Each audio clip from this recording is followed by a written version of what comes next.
Hi everyone, this is Lilian. I am a PSLE parent like you, and I'm also a professional counselor.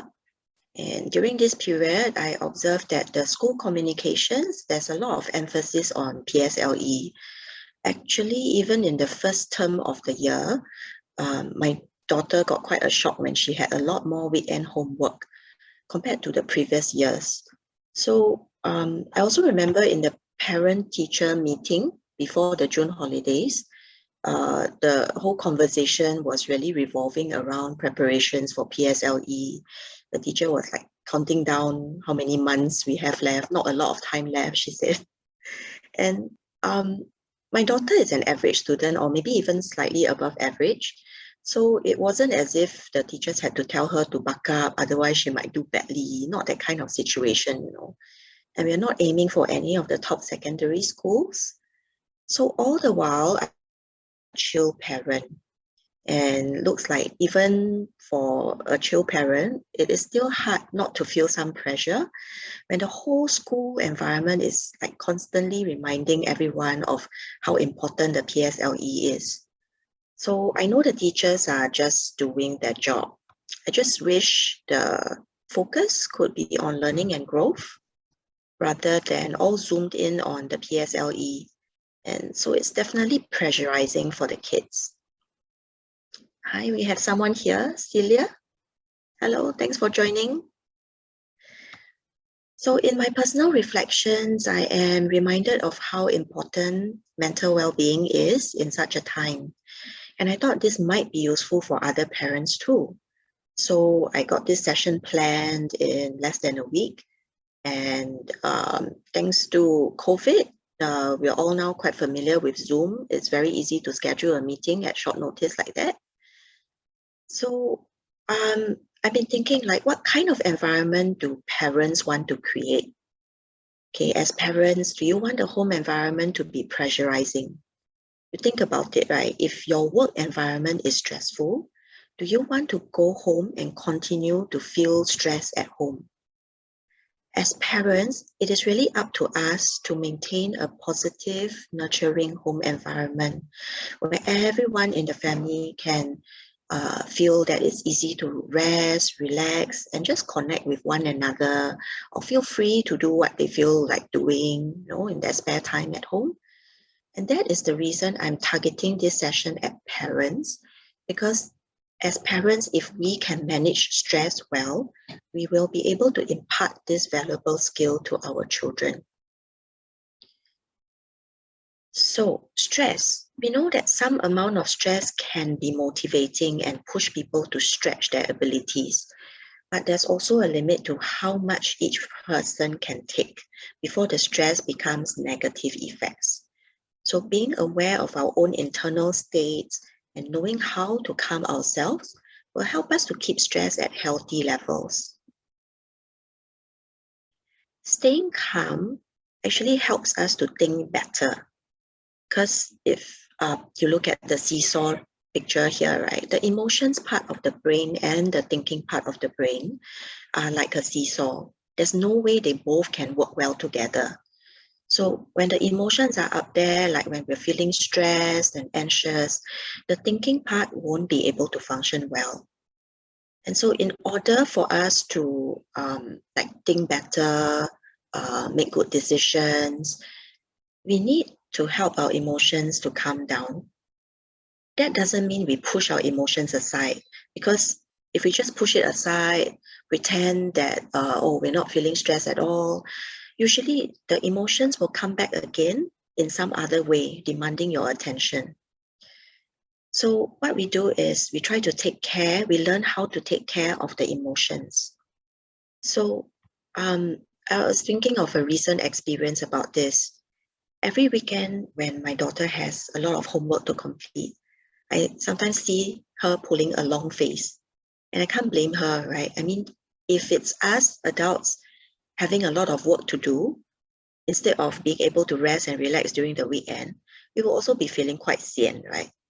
So during the National Day, there was like National Day public holiday, and then the following day was also a school holiday. I noticed that she was looking quite moody for a few hours. But I know if I just go direct to her and ask her, or if anything is wrong, she wouldn't respond. So I just let her be for a while, do whatever she wanted to do in her room. And later on, when I was in the kitchen, she came over to get water. And I asked her, "Are you stressed?" She nodded. Then she said that, "Yeah, next week is already oral exam. Then got so much homework to do, feel very tired." Now, if this was several years back when I was feeling tired very often and stressed, I wouldn't have approached the whole situation so mindfully. I probably would have scolded her the moment I see her like lazing around, saying something like, "Oh, you show black face for what? That's your responsibility as a student, what? Other children have tuition, they got enrichment class to attend. You don't even need to go for any of this and you still have time to play your games. You tell me stress, what stress?" So yes, I admit I've been there and said those things before, like when I nagged her to put more effort into Chinese revision. But then along the way, I realized that those words are really very invalidating. It totally wipes out any connection between me and my child. When we say things like that, basically what the child hears is, "I don't care about how you feel and it's wrong to feel that way." Is that really the message that we want to send our children? Being a counselor, I've seen so many counseling clients. As adults, they have difficulty coping with emotions. And then when we try to understand where this difficulty comes from, we trace back to their childhood experiences. They frequently hear such statements from their family, from their parents. And so they learn to shut their emotions away because nobody seems to care about how they feel, or nobody teach them how to manage those emotions. But sooner or later, the emotions will come back as another problem. Could be an anger problem, relationship problems, depression, or anxiety. So despite the school system focusing so much on PSLE, we have to remember our job as parents is not about preparing our children for PSLE. That is just one of the milestones. But overall, our role as parents is to guide them in learning life skills, such as emotion management. So this is showing how we need to calm the emotions down so that the thinking part can come out and really help you learn better or make better decisions and communicate better with the people around you as well. How do we help our children to feel calmer? It's actually by being calm ourselves. Okay, the human brain doesn't develop fully until the person is in their early 20s. So don't expect our 12-year-old children to be patient, calm, and hardworking just because we tell them to do so. The best way to teach them is really to show by example and influence, and over many, many repetitions, so that the brain has time to learn and grow in these skills. Sometimes when helping my daughter with her math practice, math problem sums, right, really can kill brain cells. I notice my frustrations rising. Like when I see her posture like this, looking so uninterested, or the look on her face is like, "Oh, I really don't want to do this." Or when she answers a question, like when I ask her something, then she answers in an impatient tone. Oh, that really start to make me feel like my volcano is starting to boiling inside. I know if we both continue to pile our emotions onto this growing fire, right, an explosion will most likely happen. So I tell myself, don't take things personally. She's feeling tired, grouchy from having so much homework. It also doesn't help that at their age, right, they're going through puberty, which will add some hormonal effects to the whole mix of difficult emotions that they're learning how to deal with. So how do we calm down? To calm ourselves, right, we can practice taking 3 deep breaths. Taking 3 deep breaths in the moment, it really helps to slow down our mind and body quite quickly. Okay, this is one of the fastest way to calm down if we're doing it right. Because deep breath can help to trigger the body's natural relaxation response. So if you want to give it a try now, as you're listening, you try to breathe in slowly. And as you're breathing in, you place your attention on your stomach. As the air goes in, you feel your stomach expanding with the air. And then you pause for a second when it's full. And you slowly release the breath through your mouth, making a soft sound, like listen to the sound. You allow all the air to empty out and you release any body tension at the same time. You can pause for 1 second before slowly breathing in again. So you breathe in slowly. When it's full, you let it out.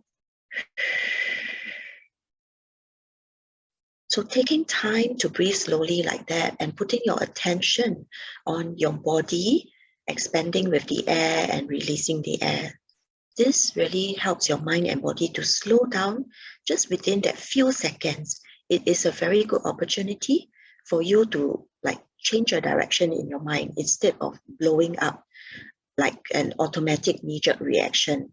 You allow yourself to really just pause and slow down and think actually what would be most helpful for this situation.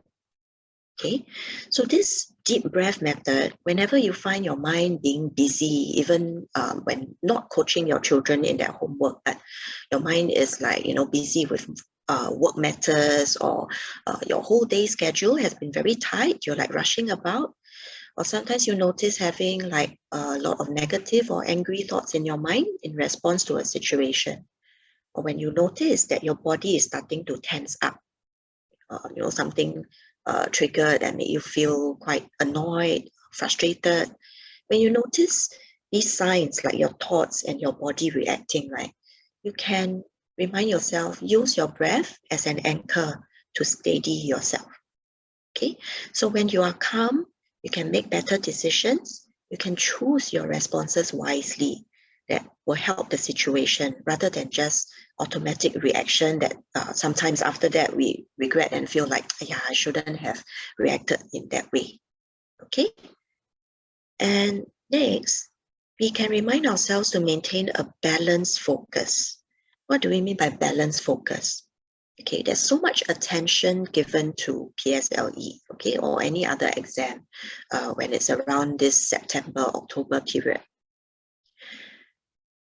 Remind yourself, okay, maintain equal amount of attention, okay, even if maybe not say equal in terms of exact equal percentages, but just try to keep a balanced focus on other areas of your life as well, including time for relaxation, fun, or sometimes even just doing nothing, because our mind really needs some downtime to rest and recharge. Okay, I repeat, this is a need for our mind. It is not a luxury.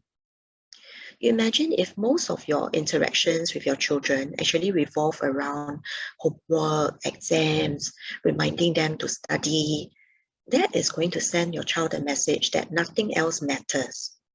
And really, I've come across some children who end up thinking that I only have value if I do well in exams. They actually think that my parents won't love me or feel proud of me if I don't meet their expectations.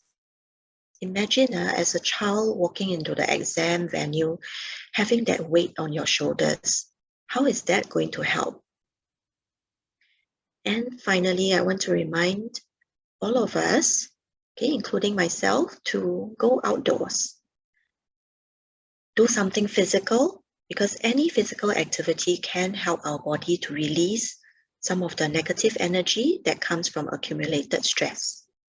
Okay, physical activities also helps to trigger the body to produce endorphins, which are natural hormones that our body produces, and it helps us to feel good. And if we are doing our activities outdoors, being surrounded by nature, it can also have a very calming effect, because you see the big trees around you, or big areas of open space, grass, or look at the sky with the clouds. That all this nature really gives us a sense of stability. Okay, of course, in order to maximize the benefits, we need to bring our full attention into the experience. Yeah, so when you're outdoor, you remind yourself to observe your surroundings. Notice the details of the trees and the plants, the kind of patterns that you're able to see on the surface. Hear the sounds that are near to you or the sounds that are further away. Or looking at how the clouds are moving along in the sky in a slow but steady kind of pace.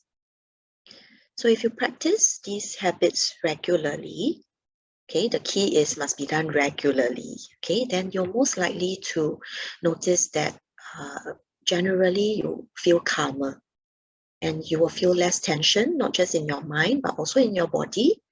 And as a result of all this more relaxed kind of feeling, right, you'll be talking in nicer tone to the people around you, have more patience with them as well. So our children, they can sense when we are calm and relaxed. That also helps them to feel more relaxed when they're around us. And when children are more relaxed, they will spontaneously share more of their thoughts, which allows you to understand them better. Okay, and this is going to be so important for the next phase of our parenting when they go into the teenage years, right? Having a good connection with our children will help to buffer against some of the friction that occurs during the teenage years. Because in their teens, children will naturally be trying to push for more independence. They try to make some decisions on their own, which may be against your advice. But actually, all that is part of them growing up and trying to figure out their identity. So if we ensure a good connection now, it increases the likelihood that when your child is in doubt about something, right, they will still ask for your opinion. Or if they realize that, oops, they got themselves in trouble, more likely they will come and own up to you if you got good connection with them, and they will seek your guidance, what to do about this problem, rather than just keep quiet or cover it up. Okay, so remember, this is something very helpful. Think about connecting with your children, okay, before we try to correct them. Without the connection, if we just go head on to correct them, 90% of the time, they will straight away like reject or just hear it as the usual nagging, and nothing you say will have any impact on them. So connection is really the foundation here.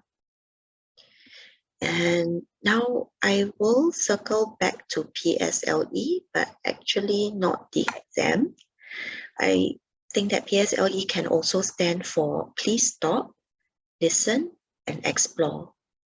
This reminds us to stop pushing one-way demands onto our children. Try to listen to what's going on for them and explore together what would be helpful to the situation.